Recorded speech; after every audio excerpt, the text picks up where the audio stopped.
안녕하세요. 테크 크리에이터 꿀렌즈 PD입니다. 샤오미가 1월 26일 레드미 노트 11 시리즈의 글로벌 버전을 발표했습니다. 발표한 모델은 레드미 노트 11, 11S, 11 프로, 11 프로 5G 4종인데 가격이 생각보다 높게 책정된 부분도 있고 다운된 스펙도 있어서 분위기가 좋지는 않아요. 저는 사실 발표한 4종의 스마트폰 중에 레드미 노트 11S를 조금 먼저 받아서 일주일 정도 사용을 하면서 이전까지의 샤오미의 가격 정책을 생각해보면 20만원대 나오지 않을까라는 생각을 했었는데 조금 비싸게 나왔습니다. 다양한 스마트폰을 보여드리기 위해서 리뷰를 원하면 제품을 보내준다는 샤오미의 제안을 받아들였고 가격이 아쉽지만 이런 스마트폰도 있구나 정도로 이 영상을 보시면 될 것 같아요. 레드미 노트 11S는 249달러, 하나 약 30만원부터 시작하고 직구를 하면 시기에 따라서 가격 변동이 있기는 하겠지만 30만원대 구매가 가능한 제품이에요. 최소 용량 얼리버드가 20만원대 진입하긴 하는데 다른 용량은 얼리버드가 없다는 점이 많이 아쉽습니다. 표로 정리해둔 주요 스펙을 보면 가격 대비 괜찮은 하드웨어를 가지고 있는데 어느 정도의 성능을 가지고 있는지 하나씩 살펴보겠습니다. 박스는 아주 심플하게 레드미 노트 11S 모습과 제품명 이외에 아무것도 없고 열어서 안을 보면 유심 트레이 핀이 가장 먼저 보이고 설명서와 젤리 케이스가 들어있어요. 계속 보면 레드미 노트 11S 본체가 나오고 그 아래로는 USB A to C 케이블과 34W 충전이 가능한 어댑터가 들어있습니다. 충전기에 기본 케이스까지 들어있는 것은 긍정적인 부분이죠.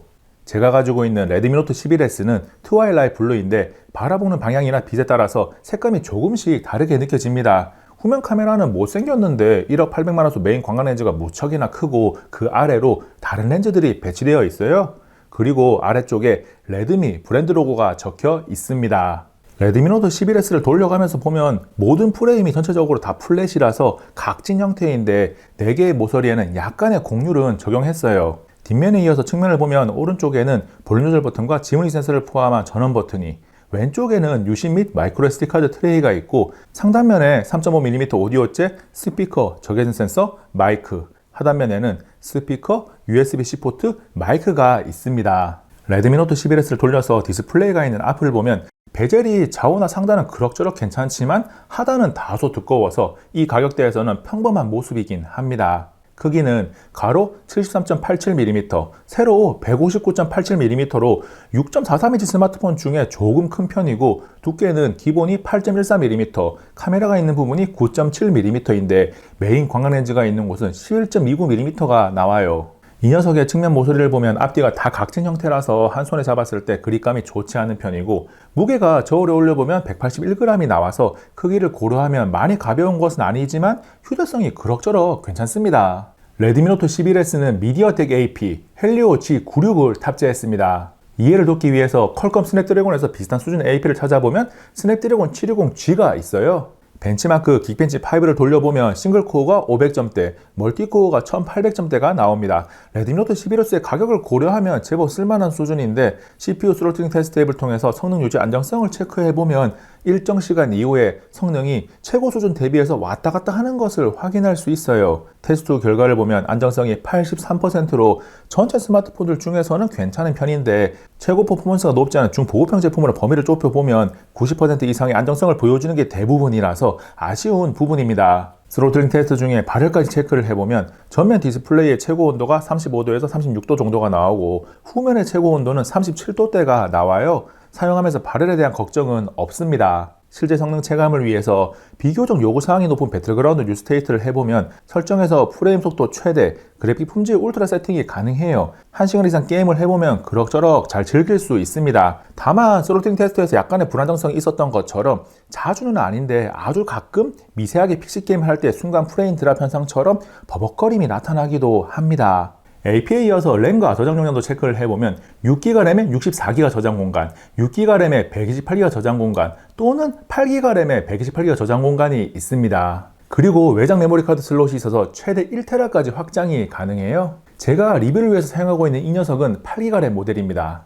레드미 노트 11S의 디스플레이는 FHD 플러스 해상도를 지원하는 6.43인치 아몰레드 디스플레이로 90Hz 주사율을 지원합니다. 스마트폰을 사용하면서 영상을 보는 등 전반적으로 디스플레이는 쓸만하다는 생각이 들어요. 장비를 이용해서 색 재현율을 측정해보면 sRGB 100%에 P3 99%로 우수한 결과를 보여주고 조명이 있는 실내 환경에서 최대화면 밝기는 100%에서 531.9니트로 사용하는데 불편하지 않은 정도의 수치가 나옵니다. 요즘은 중보급형 스마트폰도 넷플릭스 인증을 대부분 받고 나오는데 레드미 노트 11S도 L1 인증의 FHD 해상도를 지원해요. 정리해보면 디스플레이는 중보급형 스마트폰에서 만나기 힘든 준수한 성능을 가지고 있습니다. 디스플레이가 비교적 만족스러운 것에 비해서 카메라는 1억 800만 화소라는 상징적인 수치도 그렇고 메인 광각에 삼성의 아이소셀 HM2 이미지 센서를 사용한 것을 감안하면 아쉬움이 큽니다. 중보급형 라인업에 있는 스마트폰이라고 감안하면 그나마 쓸만한데 샤오미가 이 스마트폰을 발표할 때 가장 핵심적인 요소로 카메라를 소개한 것은 별로 와닿지가 않습니다. 스마트폰으로 이 영상을 보고 있는 분들은 촬영한 사진들이 제법 괜찮다고 느낄 수 있는데 딱 스마트폰 화면으로 보는 것까지만 볼만해요. 이어서 인물 모드로 촬영한 사진도 언뜻 보면 그럭저럭이라서 기록용으로는 상관없지만 활용하기 위해서 자세히 보면 실망감이 느껴집니다.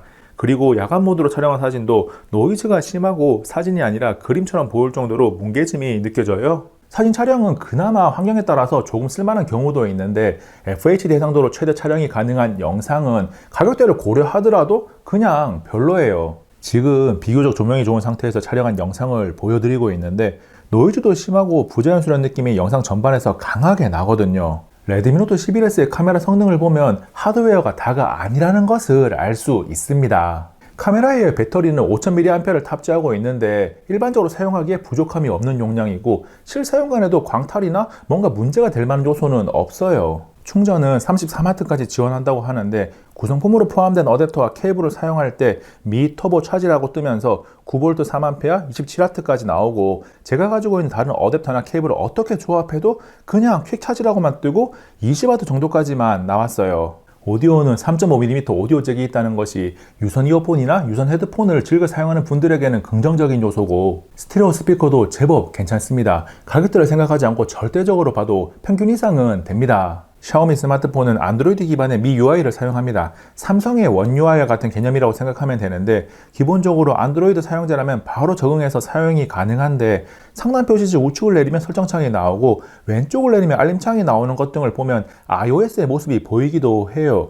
아무튼 레드미 노트 11S의 OS는 안드로이드 11, MIUI 13입니다. 지금까지 이야기하지 않은 그 밖의 내용들을 정리해보면 센서는 스마트폰을 사용하는 데 필수적인 것들은 다 갖추고 있고 측면에 있는 보안을 위한 지문인식 센서는 비교적 빠르게 잘 작동합니다. 그리고 생활방수 수준인 IP53 방수방진, 와이파이 5, 블루투스 5.0을 지원하고 NFC는 출시 국가에 따라서 탑재 의무가 달라진다고 하는데 제가 가지고 있는 이 녀석은 NFC는 없어요. 스마트폰을 직구하게 되면 통화 시에 VoLTE가 안 뜨고 3G로 전환되는 문제가 발생하기도 하는데 레드미 노트 11S도 마찬가지입니다. 직접 통신사 연락을 해서 OMD 등록을 해서 해결할 수 있기도 한데 여러가지 시도를 해보고 있기는 한데 아직까지는 이게 해결될 수 있을지는 미지수예요. 샤오미의 레드미 노트 11S 어떻게 보셨나요? 종합적으로 보면 디스플레이 성능이 눈에 띄는 가운데 카메라가 하드웨어에 비해서 많이 구리고 다른 요소들은 30만원대 중보급형에서는 쓸만한 수준입니다. 다만 해외 직구가 가능한 다른 스마트폰들을 찾아보면 비슷한 돈을 들였을 때 더 좋은 스펙의 샤오미 스마트폰을 구매할 수가 있기 때문에 레드미 노트 11S가 새로 나온 스마트폰임에도 불구하고 위치가 정말 참 애매합니다. 만약에 전작 대비 업그레이드된 1억 800만 화소 카메라가 성능이 충분히 만족스러웠다면 30만원대라는 것이 아깝지 않다는 생각이 들었을 수도 있는데 실제로 사용해보면 그렇지가 않아요. 혹시나 레드미 노트 11S에 대해서 물어보고 싶은 내용이 있다면 고정 댓글에 답글을 남겨주시기 바랍니다. 여러분의 궁금증을 해결하기 위해서 최선을 다할게요. 이번 영상은 여기까지. 다음에 또 만나요. 안녕. 잠시만요. 여기 있는 꿀단지 한 번만 눌러주세요. 꿀단지 피드를 구독하고 영상을 계속 받아볼 수 있습니다. 생각보다 더 재미있고 흥미롭고 정보가 가득하거든요. 여기 있는 이 영상 정보를 정말 많이 담은 영상이고요. 여기 있는 이 영상 최신 영상인데 정말 재밌어요. 당연히 정보도 가득 담았습니다. 시간 날 때 2번씩 봐주세요. 봐주실 거죠?